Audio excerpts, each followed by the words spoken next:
मित्रगणों, मुझे आज आपके 10 से 12 मिनट चाहिए और ये मैं इसलिए बोल रहा हूं क्योंकि मुझे पता है 90% लोग दीपक जलाते समय या आरती करते समय कुछ गलतियां करते हैं और ये गलतियां सही नहीं है पूजा विधि में शास्त्र के अनुसार। तो आज मैं आपको इन 10 से 12 मिनट में ऐसी जानकारी दूंगा, महत्वपूर्ण जानकारी दूंगा, शास्त्र सम्मत जानकारी दूंगा, पुराणों से संबंधित जानकारी दूंगा, जिससे आपको कभी भी दीपक जलाते समय या आरती करते समय किसी भी प्रकार की दुविधा नहीं होगी और पूरे जीवन भर आप नियम के अनुसार दीपक और आरती करेंगे, ये मुझे पूर्ण विश्वास है। तो इस वीडियो को कृपया अंत तक देखिए और हाँ, अगर आपने सब्सक्राइब नहीं किया है तो आप इसको सब्सक्राइब कर दीजिए। तो नमस्कार मित्रगणों, मैं पवन पाठक आप सबका हार्दिक अभिनंदन करता हूं पंचतत्व वैदिक केंद्र के वीडियो चैनल में। तो शुरू करते हैं। पिछले बार हमने देखा था दीपक हम क्यों जलाते हैं, दीपक जलाने का महत्व। अगर आपने वो वीडियो नहीं देखा है तो आप कृपया उस वीडियो को देख लीजिए, उसका मैं लिंक डिस्क्रिप्शन में दे दूंगा।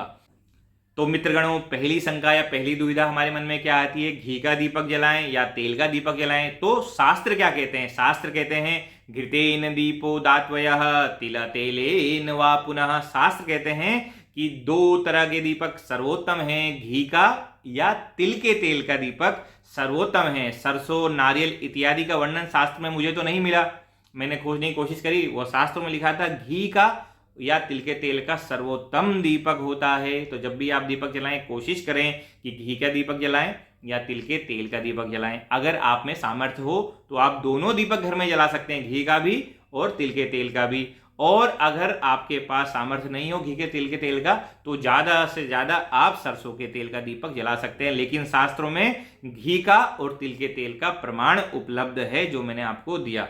तो दोस्तों, अभी हमें पता चल गया कि घी का दीपक जलाएं और तिल के तेल का दीपक जलाएं, शास्त्रों के द्वारा हमने देखा। अब अगली दुविधा आती है कि दीपक को भगवान के किस भाग में रखें, दाएं भाग में रखें या बाएं भाग में। तो देखते हैं शास्त्र क्या कहते हैं। शास्त्र क्या कहते हैं? शास्त्र ये कहते हैं घृता दीपो दक्षिणे स्यात् तेल दीपस्तु वामतः। जो घी का दीपक होता है वो भगवान के दाईं तरफ होता है। घी का दीपक भगवान के दाईं तरफ, आपकी दाईं तरफ नहीं, भगवान के दाईं तरफ होता है। और तेल का दीपक भगवान के बाईं तरफ। इसलिए मैं बार बार जोर देके बोल रहा हूं, ये भगवान के दाईं और बाईं तरफ है। ठीक है, तो भगवान के दाईं तरफ आप घी का दीपक रखेंगे, राइट साइड पे भगवान के घी का दीपक आएगा और भगवान के लेफ्ट साइड पे तेल का दीपक आएगा। ये शास्त्र प्रमाण मैंने आपको दिया। अगली दुविधा आती है दीपक की बत्ती का मुंह किस ओर करें, पूर्व की ओर, पश्चिम की ओर, उत्तर की ओर या दक्षिण की ओर। तो शास्त्र क्या कहते हैं? आहनिक सूत्रावली में आता है आयुर्द प्रांग मुखो दीपो धनदः स्यादु उदंग मुख प्रतंग मुखो दुख दोषो हानि दो दक्षिणामुख। जो दीपक की बत्ती का मुख अगर पूर्व दिशा की ओर हो तो वो आयु बढ़ाने वाला होता है, उत्तर दिशा की ओर हो तो धन धान्य बढ़ाने वाला होता है, पश्चिम की ओर दुख देने वाला, और दक्षिण की ओर अगर आपने मुख कर दिया बत्ती का तो वो हानि देने वाला होता है। दक्षिण की ओर केवल पितरों के लिए, अगर आप पितरों के लिए अमावस्या के दिन कोई विशेष दीपक जलाना चाहते हैं तो उसका मुख आप दक्षिण की ओर कर सकते हैं। लेकिन देवताओं के लिए पूर्व और उत्तर दिशाएं सर्वोत्तम हैं। तो आप हमेशा ध्यान दीजिए, जब भी दीपक जलाएं देवताओं को पूर्व दिशा या उत्तर दिशा की तरफ उनका मुख होना चाहिए। तो अगला हम देखते हैं दीपक की लो कैसी होनी चाहिए। अब वो कैसी होनी चाहिए मैं कुछ नहीं कह रहा हूं, हम देखेंगे शास्त्र क्या कह रहे हैं। मैं कुछ भी नहीं कह रहा हूं, जो मैं कह रहा हूं शास्त्रों के द्वारा कह रहा हूं। तो शास्त्र क्या कहते हैं? हमारे उप पुराण कालिका पुराण में क्या लिखा हुआ है?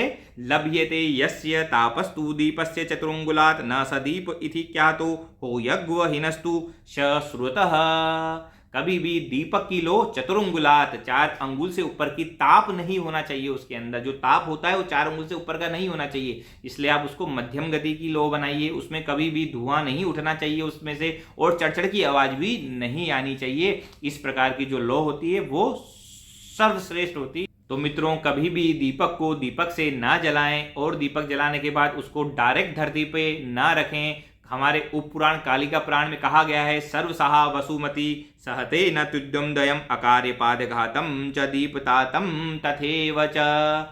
जलते हुए दीपक को अगर डायरेक्ट धरती पे रखा जाए तो धरती का ताप बढ़ता है और धरती माता का दोष आपको लगता है। इसलिए कभी भी दीपक जलते हुए दीपक को किसी आसन के ऊपर, किसी पात्र के ऊपर या किसी अन्न धान के ऊपर आप उसको रख सकते हैं। ये आपको विशेष ध्यान रखना है, कभी भी जलते हुए दीपक को आप धरती पर स्पर्श ना कराएं। और दीपक जलाने के बाद स्थापित करिए, उसका पूजन कीजिए, उसके बाद अपने हाथ प्रक्षालन कर लीजिए, हाथ धो लीजिए। हाथ को प्रक्षालन करने के बाद ही आप आगे का कर्मकांड, आगे की पूजा विधि आप कर सकते हैं। ये विशेष आपको ध्यान रखना है।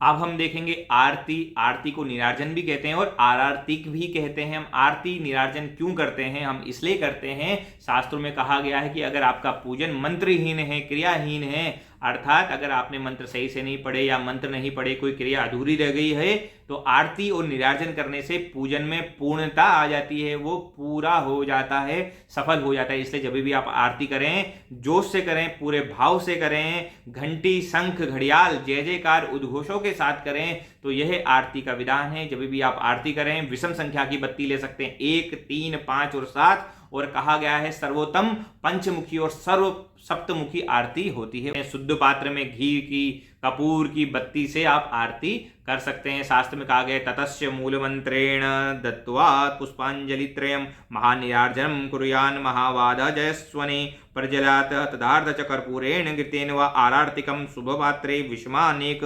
वार्तिकम। तो आप अच्छे से पात्र में घी की 1 बत्ती की, 3 बत्ती की, 5 की, 7 की आप आरती कर सकते हैं। सर्वश्रेष्ठ मैंने आपको बताया 5 या 7 बत्ती की आरती होती है।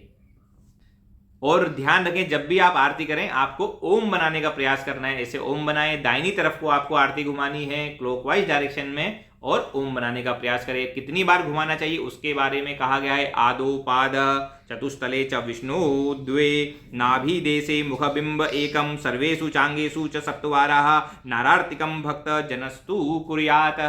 4 बार चरणों की आरती करनी चाहिए, 2 बार नाभि की करनी चाहिए, 1 बार मुख की, ये तो हो गए 7, और फिर 7 बार सर्वांग अंगों की आप भगवान की पूजा कर सकते हैं। ये टोटल हो गए 14। तो 14 बार क्यों की जाती है? क्योंकि कहा गया है 14 भुवन होते हैं, 7 भुवन ऊपर, 7 भुवन नीचे। वो कौन से भुवन है? ऊपर के ओम भू भू भुव स्वह मह जन तप और सत्यम सत्यलोक, ये 7 तल ऊपर के हो गए, 7 तल नीचे के हो गए, अतल, वीतल, सूतल, तलातल, रसातल, महातल और पातल।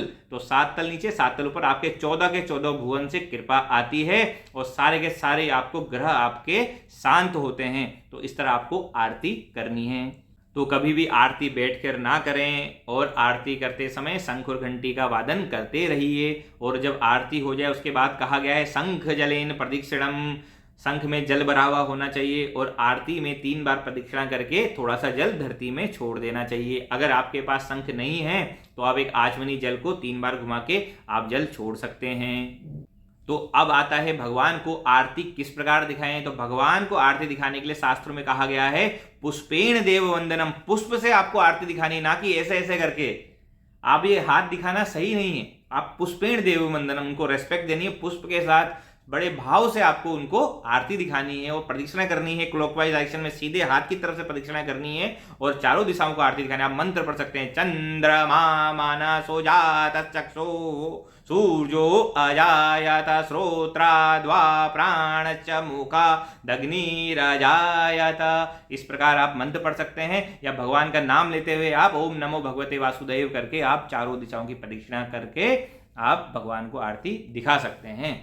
तो अब आपको खुद को आरती लेनी है, तो खुद को आरती कैसे लेनी है? कभी भी अगर आरती चल रही है, आरती के दौरान या भगवान को जब आरती आप दर्शन करा रहे हो उस दौरान आप बीच में कभी भी स्वयं आरती न लें, इससे आरती झूठी हो जाती है। तो जब आरती हो जाए, भगवान को पुष्प के द्वारा आरती के दर्शन हो जाए, उसके बाद आरती ले सकते हैं। और आरती के नियम क्या है? सब आप कभी भी ऊपर से हाथ नहीं लेके आए आरती के, आपको नीचे से अपने हाथ लेके आने हैं और ऐसे करके ऊपर से आरती के ऊपर आपको हाथ रखना है। उसके बाद अपने मुखारबिंद में अपने चेहरे पे भगवान का नाम लेते हुए, जो भी प्रधान देवता जिनकी पूजन चल रही है उनके दीपक से उनका नाम लेके आप आरती ले सकते हैं, या ओम नमो भगवते वासुदेव, जय श्री राम, जय हनुमान, कुछ भी बोल के आप आरती ले सकते हैं। तो यह है आरती लेने का नियम।